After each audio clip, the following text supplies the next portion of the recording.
Jail में रुक्मिणी जी के पलंग पर बैठे हुए श्री सुदामा जी को भगवान कह रहे हैं, गुरुदक्षिणा देकर जब आप गुरुकुल से लौट आए, बातचीत हो रही, 7 दिन 7 रात्रि रुके। मैं जानता हूं कि आपका चित्त गृहस्थी में रहने पर भी प्राय विषय भोगों में आसक्त नहीं है विद्वन। ये भी मुझे मालूम है कि धन आदि में भी आपकी कोई प्रीति नहीं है। जगत में बिरले ही लोग ऐसे होते हैं जो माया से निर्मित विषय संबंधी वासनाओं का त्याग कर देते हैं। चित्त में विषयों की तनिक भी वासना न रहने पर केवल मेरे समान लोग शिक्षा के लिए वो कर्म करते हैं, कोई वासना नहीं होती। ब्राह्मण शिरोमणि, क्या आपको उस समय की बात याद है जब हम दोनों एक साथ गुरुकुल में निवास करते थे? सचमुच गुरुकुल में ही दुजातियों को अपने ज्ञातव्य वस्तु का ज्ञान होता है, जिसके द्वारा वे अज्ञान अंधकार से पार हो जाते हैं। मित्र, इस संसार में 3 गुरु हैं।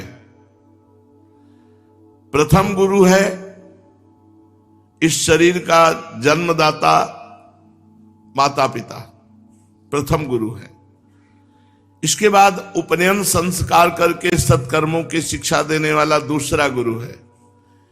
इसके बाद ज्ञानोपदेश करके परब्रह्म परमात्मा की प्राप्ति, भगवत प्राप्ति कराने वाला गुरु तो साक्षात मेरा स्वरूप ही है। ये वर्णाश्रमियों के 3 गुरु हैं। पहले माता पिता, द्वितीय गायत्री मंत्र देने वाले और तृतीय भगवत प्राप्ति कराने वाले सदगुरुदेव। मेरे प्यारे मित्र, गुरु के स्वरूप में स्वयं मैं ही हूं। ये मया गुरुणा वाचा तरन त्यजो भवार्णवम। जो मैं गुरु रूप से उपदेश करता हूं, उसको जो स्वीकार कर लेता है, जो अपने गुरुदेव की आज्ञानुसार चलता है, वो इस संसार समुद्र को पार कर लेता है। वही सच्चा स्वार्थी और परमार्थी है जो गुरुदेव की आज्ञा के अनुसार चले। प्रिय मित्र, मैं सबका आत्मा हूं, सबके हृदय में अंतर्यामी रूप से विराजमान हूं। मैं गृहस्थ के धर्म 5 महायज्ञ आदि से, ब्रह्मचारी के धर्म उपनयन वेदाध्ययन आदि से, वानप्रस्थी के धर्म तपस्या से और सब ओर से उपरत हो जाना इस सन्यासी के धर्म से भी उतना संतुष्ट नहीं होता जितना गुरुदेव की आज्ञा का पालन करने से, गुरुदेव की सेवा से संतुष्ट होता हूं। श्री भगवान कह रहे हैं, मैं गृहस्थ के धर्म 5 महायज्ञ आदि से, ब्रह्मचारी के धर्म उपनयन वेदाध्ययन आदि से, वानप्रस्थी के धर्म तपस्या और सब ओर से उपरत हो जाना सन्यासी के धर्म से भी उतना संतुष्ट नहीं होता जितना गुरुदेव की आज्ञा पालन से, सेवा शुश्रूषा से संतुष्ट होता हूं। ब्राह्मण, जिस समय हम लोग गुरुकुल में निवास कर रहे थे, उस समय की वो बात आपको याद है क्या? जब हम दोनों एक दिन गुरु आज्ञा का पालन करने के लिए ईंधन लाने के लिए जंगल में गए थे। उस समय हम लोग एक घोर जंगल में गए हुए थे। बिना ऋतु के ही बड़ी भयंकर आंधी पानी आ गया था। आकाश में बिजली कड़कने लगी थी। सूर्यास्त भी हो गया था। चारों ओर अंधेरा ही अंधेरा फैल गया था। धरती पर पानी ही पानी हो गया। कहाँ गड्ढा है, कहाँ किनारा, इसका पता ही नहीं चलता था। वो वर्षा क्या थी, मानो प्रलय का जल हो। आंधी के झनकों और वर्षा की बौछारों से हम लोगों को बड़ी पीड़ा हुई। दिशा का ज्ञान न रहा। हम लोग अत्यंत आतुर हो गए और एक दूसरे का हाथ पकड़कर जंगल में इधर उधर भटकते रहे। जब हमारे गुरुदेव संदीपनी मुनि को इस बात का पता चला, तब वे सूर्योदय होने पर अपने शिष्य हम लोगों को ढूंढते हुए जंगल में पहुंचे और उन्होंने देखा कि हम अत्यंत आतुर हो रहे हैं। संदीपनी गुरुदेव ने कहा कि आश्चर्य है पुत्रों, तुम लोगों ने हमारे लिए अत्यंत कष्ट उठाया। सभी प्राणियों को अपना शरीर सबसे अधिक प्रिय होता है, परंतु गुरु सेवा में उस शरीर की परवाह ना करके तुमने सेवा और संलग्नता दिखाई। जाओ, गुरु ऋण से मुक्त हो गए। गुरु ऋण से मुक्त होने के लिए शिष्य को इतना ही कर्तव्य है कि वो विशुद्ध भाव से अपना सब कुछ और अपना शरीर भी गुरुदेव को सेवा में समर्पित कर दे। द्विज शिरोमणियों, मैं तुम लोगों से अत्यंत प्रसन्न हूं। तुम्हारे सारे मनोरथ, सारी अभिलाषाएं पूर्ण हो। तुम लोगों ने हमसे जो वेदाध्ययन किया वह तुम्हें सर्वदा कंठस्थ रहे, इस लोक और परलोक में कहीं भी निष्फल ना हो। प्रिय मित्र, जिस समय हम लोग गुरुकुल में निवास कर रहे थे, हमारे जीवन में ऐसी ऐसी अनेकों घटनाएं घटित हुई थी। इसमें संदेह नहीं कि गुरुदेव की कृपा से ही मनुष्य शांति का अधिकारी होता है और गुरुदेव की कृपा से ही पूर्णता को प्राप्त होता है। सुदामा जी ने कहा, देवताओं के आराध्य देव जगत गुरु श्री कृष्ण, भला अब हमें क्या करना बाकी रहा? क्योंकि आप जैसा जिसको मित्र मिला हो, सत्य संकल्प परमात्मा हमारे मित्र हैं, गुरुकुल में रहने का सौभाग्य प्राप्त हुआ, अब हमें क्या करना बाकी है? प्रभु, छंदों में वेद, धर्म, अर्थ, काम, मोक्ष चतुर्विध पुरुषार्थों के मूल स्रोत हैं और वे आपके शरीर हैं, और वही आप वेदाध्ययन के लिए गुरुकुल में निवास करें, मनुष्य लीला नहीं तो और क्या है प्रभु। प्रिय परीक्षित, भगवान श्री कृष्ण सबके मन की बात जानते हैं, ब्राह्मणों के परम भक्त हैं, संत भक्तों के क्लेशों के नाशक हैं। वे इस प्रकार से उन ब्राह्मण देवता के साथ बहुत देर तक बातचीत करते रहे। अब वे अपने प्यारे सखा उन ब्राह्मण से तनिक मुस्कुराकर विनोद करते हुए बोले। उस समय भगवान श्री कृष्ण उन ब्राह्मण देवता की ओर बड़ी प्रेम दृष्टि से देख रहे थे। भगवान ने कहा, ब्राह्मण, आप अपने घर से मेरे लिए क्या उपहार लाए हैं? मेरे प्रेमी भक्त जब प्रेम से थोड़ी सी वस्तु भी मुझे अर्पण करते हैं तो मेरे लिए वो बहुत बड़ी वस्तु हो जाती है। मेरे अभक्त यदि बहुत सी सामग्री मुझे भेंट करें तो मैं संतुष्ट नहीं होता। प्रेम से, भक्ति से फल, फूल, पत्ता, पानी, कोई वस्तु मुझे दे दे। भगवान कह रहे, अण्वप्युपाहृतं भक्तैः प्रेम्णा भूर्येव मे भवेत् भूर्यप्यभक्तोपहृतं नामे तोषाय कल्पते पत्रं पुष्पं फलं तोयं यो मे भक्त्या प्रयच्छति तदहं भक्त्युपहृतमश्नामि प्रयतात्मनः। यदि भक्ति से युक्त होकर मुझे एक पत्ता, चुल्लू भर पानी, कोई फल या पुष्प दे दे, भगवान कह रहे, मैं उस प्रेमोपहार को केवल स्वीकार ही नहीं करता, तुरंत भोग लगा देता हूं। अगर अभक्त अच्छी अच्छी वस्तुएं तो मैं नहीं पाता।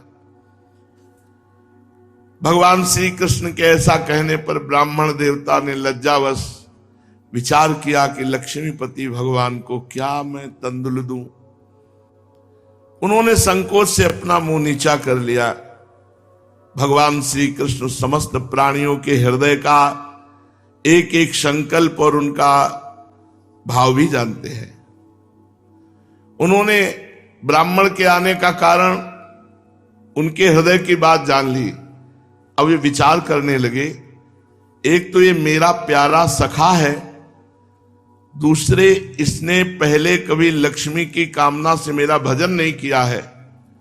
इस समय अपनी पतिव्रता पत्नी को प्रसन्न करने के लिए उसी के आग्रह से यहां आया है।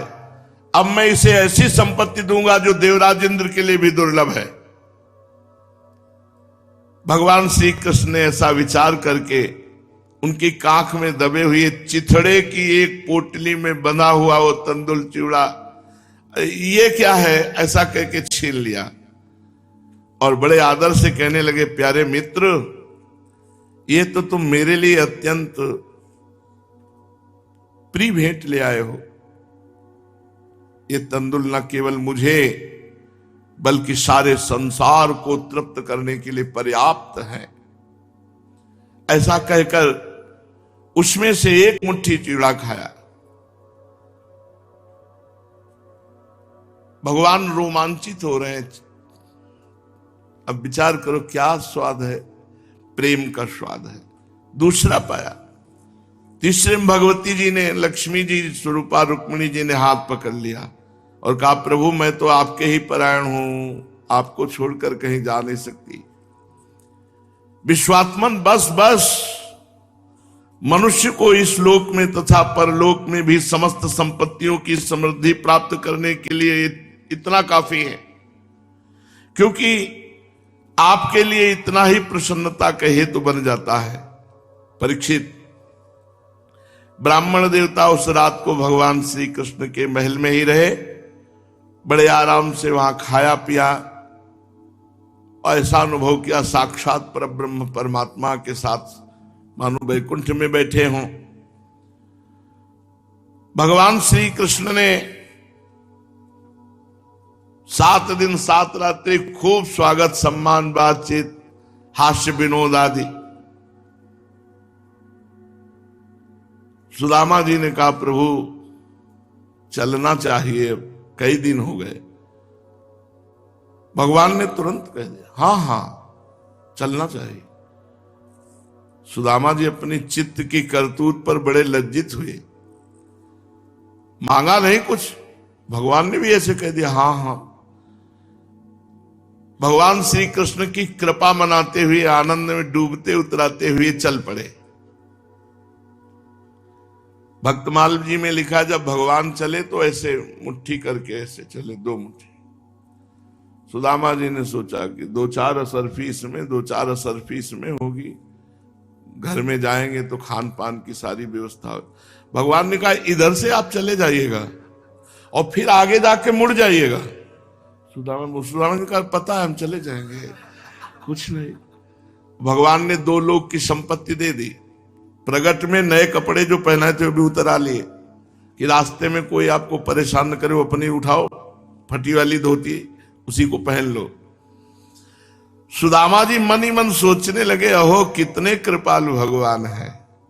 उनको बुरा नहीं लगा प्रगट वाली लीला में, ओ आज मैंने देख लिया प्रभु की ब्राह्मण भक्ति।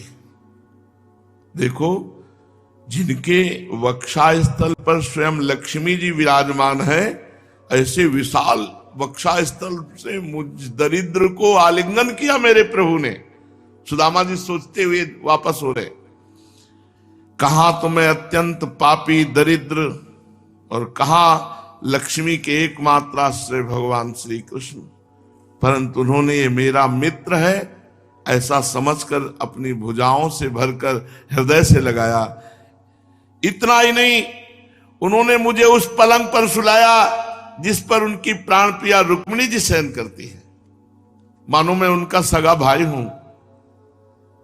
कहां तक कहूं, मैं थका हुआ था तो स्वयं उनकी पटरानी रुक्मिणी जी ने अपने हाथों से चवर डुलाया, मेरी सेवा की और मेरे आराध्य देव, देवताओं के आराध्य देव, ब्रह्म ऋषियों के आराध्य देव होकर भी प्रभु ने मेरे पांव दबाए। कहां तक कहूं, अपने हाथों से भोजन खिलाया, अत्यंत सेवा शुश्रा की। स्वर्ग मोक्ष पृथ्वी रसातल की संपत्ति समस्त योग सिद्धियों की प्राप्ति का मूल श्री कृष्ण के चरणों की पूजा है और उन्होंने मेरे चरण दबाए। परम दयालु श्री कृष्ण ने बड़ी कृपा की, मुझे थोड़ा भी धन नहीं दिया, ये असीम कृपा की। सुदामा जी सोचते हुए चले जा रहे, क्योंकि मैं दरिद्र, कहीं धन पा करके मतवाला हो जाए और प्रभु को भूल जाओ, इसलिए कितनी कृपा की, उन्होंने कुछ नहीं दिया। जय हो श्री कृष्ण की। इस प्रकार मन ही मन विचार करते करते ब्राह्मण देवता अपने नगर में आए और जब वहां पहुंचे तो देखा कि सब सूर्य और अग्नि चंद्रमा के समान तेजस्वी महल, जैसे सूर्य चमके ऐसे महल चमक रहे, रत्न निर्मित महल, ठौर के ठौर चित्र विचित्र उपवन उद्यान, झुंड के झुंड रंग बिरंगे पक्षी कलरव कर रहे, सुंदर सरोवर, कुमुदिनी, श्वेत, नील, सौगंधिक भांति भांति के कमल खिले हुए हैं और सब राजसी पोशाक धारण किए हुए स्त्री पुरुष बन ठन कर सेवा में लगे हैं। वो सुदामा जी सोचने लगे, ये मैं कहीं बावरेपन में पुनः द्वारिका तो नहीं आ गया? ये किसका स्थान है? ये तो मेरा ही स्थान है जहां मैं रह रहा था, पर ये ऐसा कैसे हो सकता है कि यहां तो दिव्य महल हैं। इस प्रकार सोच ही रहे थे कि देवताओं के समान सुंदर सुंदर स्त्री पुरुष बड़े सुंदर मंगल मृदंग आदि बजाते हुए, गीत गाते हुए और उनकी पत्नी आरती लिए हुए आगे आई। तब उन्होंने देखा पंडित आए, हाथ तो बहुत हार वार धारण किए हुए हैं सुशीला जी। ब्राह्मणी अपार आनंद में फूली हुई है, जल्दी जल्दी घर से निकल करके, और ऐसी लग रही है मानो मूर्तिमान लक्ष्मी जी हो, दास दासियां सब मानो लक्ष्मी जी कमल वन से पधार रही हो। पति देव को देखकर खूब उत्कंठा, खूब प्रसन्न, आंसू छलक आए। ब्राह्मणी ने नमस्कार किया सुदामा जी को। सुदामा जी ने कहा, देवी सौभाग्यवती हो, तो उनका प्रभु आप ही तो हमारे सुहाग हो। नहीं देवी, हमारी तो गरीबिनी ब्राह्मणी कहीं यही रहती थी, पता नहीं तुम कौन हो। क्योंकि सोने का हार और रत्नों के जटित सब आभूषण धारण किए हुए और आसपास देवांगनाओं के समान दिव्य सेविकाएं, सुदामा जी ने देखा कि पत्नी देदीप्यमान हो रही है, पतिव्रता तो थी, बहुत विस्मित हो गए। सुदामा जी की पत्नी सुशीला जी ने हाथ पकड़ा और महल की तरफ। देवराज इंद्र का निवास स्थान भी ऐसा नहीं जैसा सुदामा जी का। मणियों के खंभे, हाथी दांत के बने हुए और सोने से मढ़े हुए पलंग, दूध के फेन की तरह कोमल बिछौना, चवर लिए हुए दास दासियां खड़े हैं। यह है श्री कृष्ण की मित्रता का स्वरूप। स्वर्ण के जगह जगह सिंहासन रखे हुए, खाने को नहीं था, और उन सिंहासन में कोमल गद्दियां, ये कुर्सी प्लास्टिक की नहीं, सोने के सिंहासन जगह जगह रखे हुए, चंदोवे झिलमिला रहे, मोतियों की लड़ियां लगी, स्फटिक मणि की स्वच्छ दीवारें जिनमें पन्ने की पच्चीकारी की गई, रत्न निर्मित स्त्री मूर्तियों के हाथ में रत्नों के दीपक जगमग जगमग कर रहे। इस प्रकार समस्त संपत्तियों की समृद्धि देखकर प्रत्यक्ष कोई कारण न पाकर सुदामा जी विचार करने लगे, इतनी संपत्ति कहां से आ गई? मैं जन्म से ही भाग्यहीन दरिद्री, और मेरी संपत्ति समृद्धि का कारण क्या? ओह, परम ऐश्वर्यशाली यदुवंश शिरोमणि भगवान श्री कृष्ण के कृपा कटाक्ष से ही ये सब हुआ। ये सब श्री कृष्ण की देन है। स्वयं भगवान श्री कृष्ण पूर्ण काम है, लक्ष्मीपति हैं, अनंत भोग सामग्रियों से युक्त हैं। इसलिए वे याचक भक्त को उसके मन का भाव जानकर बहुत कुछ दे देते हैं, परंतु उसे समझते हैं बहुत थोड़ा, इसलिए वो सामने कुछ नहीं देते। भगवान का ऐसा स्वरूप है कि सामने कुछ नहीं देते। जैसे किसान सो गया और वर्षा करके पूरे खेत भर दिए, ऐसे भगवान देते हैं। मेरे सखा श्याम सुंदर सचमुच उस मेघ से भी बढ़कर उदार हैं, जो समुद्र को भर देने की शक्ति रखने पर भी किसान के सामने न बरसकर उसके सो जाने पर रात में बरसता है, और बहुत बरसने पर भी थोड़ा समझता है, और इनसे ज्यादा बरसती श्री जी, जिसलिए उनका नाम बरसाने वाली है। हे मेरे प्यारे सखा श्री कृष्ण, आप देते हो बहुत पर मानते हो बहुत थोड़ा। हमारी करुणामयी सरकार श्री लाडली जी तो बरसंत में उस सहजाद्भुत सौख्य धाराम श्री राधिका चरण रेणु महामिस्मरामी। अगर आप भगवान का प्रेमी भक्त थोड़ा भी कुछ भगवान के लिए करता है तो भगवान उसे बहुत करके मान लेते हैं। देखो तो सही, मैंने उन्हें केवल एक मुट्ठी तंदुल और उदास शिरोमणि श्री कृष्ण ने क्या क्या वैभव प्रदान कर दिया। मुझे जन्म जन्म इन्हीं की दोस्ती मिले, जन्म जन्म इन्हीं का प्यार मिले, इन्हीं की हितैषिता मिले, इन्हीं की मित्रता मिले और इन्हीं की सेवा मुझे। पर मुझे तो संपत्ति की आवश्यकता नहीं है। मैं श्री कृष्ण चरणारविंद का प्रेमी हूं, मुझे इस वैभव से कोई मतलब नहीं है। मुझे भगवत प्रेमी महात्माओं का संग मिले और निरंतर भगवत स्मरण गुणगान, मुझे श्री कृष्ण द्वारा दिए हुए इस वैभव से कोई मतलब नहीं। अजन्मा भगवान श्री कृष्ण संपत्ति आदि के दोषों को जानते हैं। वे देखते हैं कि बड़े बड़े धनियों का धन और ऐश्वर्य के मद से पतन हो जाता है, इसलिए भगवान अपने भक्त के मांगते रहने पर भी धन संपत्ति नहीं देते, मांगने पर भी नहीं देते, क्योंकि पता है कि धन संपत्ति ऐश्वर्य आ जाएगा, मुझे भूल जाएगा और ऐसे आचरण करेगा जिससे इसका पतन हो जाएगा। बड़ी कृपा है श्री कृष्ण की भक्तों पर। परीक्षित अपनी बुद्धि से ऐसा निश्चय करके सुदामा जी भगवान के द्वारा दी हुई समस्त वैभव ऐश्वर्य संपत्ति से अनासक्त भाव रहे। सुदामा जी खुशी नहीं हुई, उनकी पत्नी तो खूब खुशी थी। सुदामा जी अनासक्त रहे और भगवत प्रसाद रूप विषय का सेवन करके रात दिन भजन में डटे रहे। देवताओं के भी आराध्य देव, भक्त भयहारी यज्ञपति सर्वशक्तिमान भगवान स्वयं ब्रह्म ऋषियों को अपना प्रभु मानते हैं, अपना इष्ट देव मानते हैं।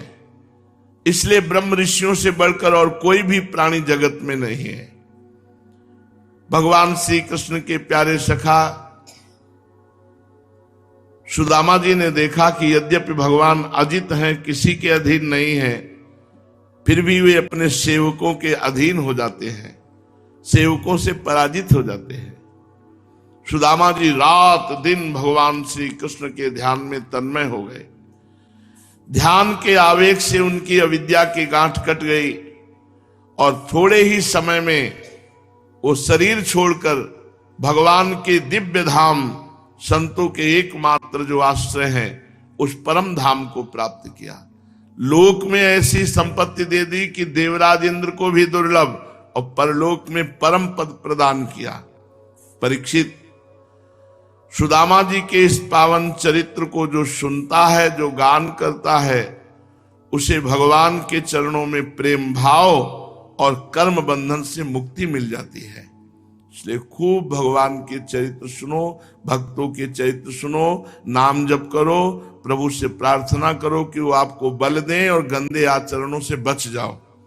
अगर गंदे आचरणों से बचकर भजन करोगे तो थोड़ा जल्दी आनंद का अनुभव आने लगे। गंदे आचरण करोगे तो पहले भजन इतना बढ़े कि तुम्हारे गंदे आचरणों को छुड़वावे, तब आनंद आएगा। तो हम भगवान से प्रार्थना करें कि चाहे जितना हमें दुख देना, आपका स्मरण न छूटे, आपका लीला गुणगान न छूटे।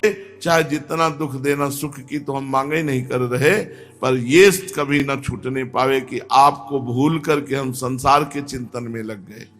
तो सुदामा जी इस जगत में यश को, कीर्ति को, वैभव को प्राप्त हुए और फिर शरीर छोड़कर भगवान के नित्य धाम को गए।